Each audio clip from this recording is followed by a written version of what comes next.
જીવોનો પણ સંગ બહુ નહીં કરો, કારણ કે એ તમને અત્યારની લોકોમાં, અત્યારના પ્રભુમાં, ગુરુમાં, વૈષ્ણવમાં તમને લૌકિક ભાવ લાવી દેશે, નિંદાની બુદ્ધિ લાવી જશે, અને એટલે તમે ફળથી વંચિત રહી જશો. તો જે સતત જેના મુખથી વૈષ્ણવોની નિંદા થતી હોય એવા જીવથી પણ દૂર રહેજો, ત્યાંથી ખસી જજો. એનો બહુ સંગ કરતા નહીં, કારણ એ તમારી બુદ્ધિ પણ એવી કરી દેશે. ચોથું, જેને વલ્લભની વાણીમાં વિશ્વાસ ન હોય એને પણ દુસ્સંગ જાણો. આ મહાપ્રભુ તો કહી ગયા, પણ એ તો બધી 500 વર્ષ પહેલાની વાત હતી. આજે તો આખો ટાઈમ બદલાઈ ગયો છે ને હવે ક્યાં એ બધું વાત આવે.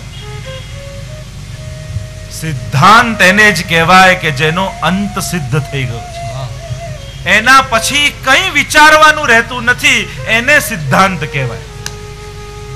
સિદ્ધાંત શબ્દની વ્યાખ્યા જ એ થાય છે કે જેનો અંત સિદ્ધ, એના પછી હવે કોઈ ચર્ચા બાકી રહી નથી. આ ફાઇનલ ટ્રુથ છે, અંતિમ સત્ય જે છે એ જ સિદ્ધાંત.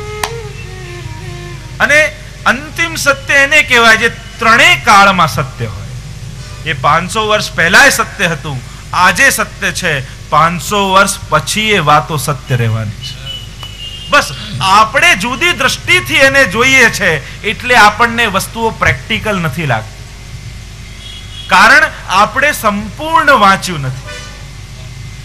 આપણે આખો ગ્રંથ વાંચતા નથી, 2 લાઈન ક્યાંકથી અડધી વાંચી લઈએ, કોઈકને અડધી વાત સાંભળી લઈએ, એમ લાગે આવું તો કંઈ હવે થતું હશે.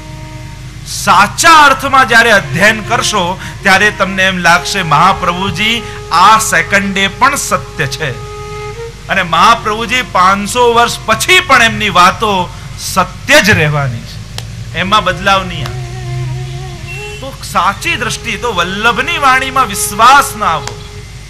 500 વર્ષ પુષ્ટિ માર્ગને થઈ ગયા એની ખામી નથી, એ એની મહત્તા છે કે 500 વર્ષથી આ ઇમારત એમને ઊભી છે, તો એના પાયા કેટલા મજબૂત હશે એ જોવાનું છે. એની ખામી નથી, આ એની મહત્તા છે કે હજી એ હલી નથી, તો એનું ફાઉન્ડેશન કેટલું મજબૂત હશે. એના ફાઉન્ડેશનમાં 84-252 વૈષ્ણવો છે, મહાપ્રભુજી ગુસાઈજીના ઉપદેશો છે, કે એને કોઈ હલાવી શકવાનું નથી. કેટલાય ધર્મો આવ્યા અને ગયા 500 વર્ષ, કેટલાય મહાપુરુષો આવ્યા અને ગયા, પણ પુષ્ટિ માર્ગ 500 વર્ષ પછી પણ એ જ અખંડ સ્વરૂપે આપણને આજે દર્શન થાય છે. અને આજે પણ ઠાકોરજી એ જ રીતે, ખરેખર હું મારા અધ્યયન પરથી કહું કે વિશ્વમાં આટલા ધર્મો ને આ બધું છે સંપ્રદાયો, પણ પુષ્ટિ માર્ગી વૈષ્ણવને જેટલા ઠાકોરજીના સ્વાનુભાવ થાય છે એટલા અન્યત્ર નથી થતા. હા, ભવ્યતા ક્યાંક બીજે હશે, ક્યાંક સંગઠન મોટું હશે, ક્યાંક વ્યવસ્થાઓ વધારે હશે, એની ના નહીં.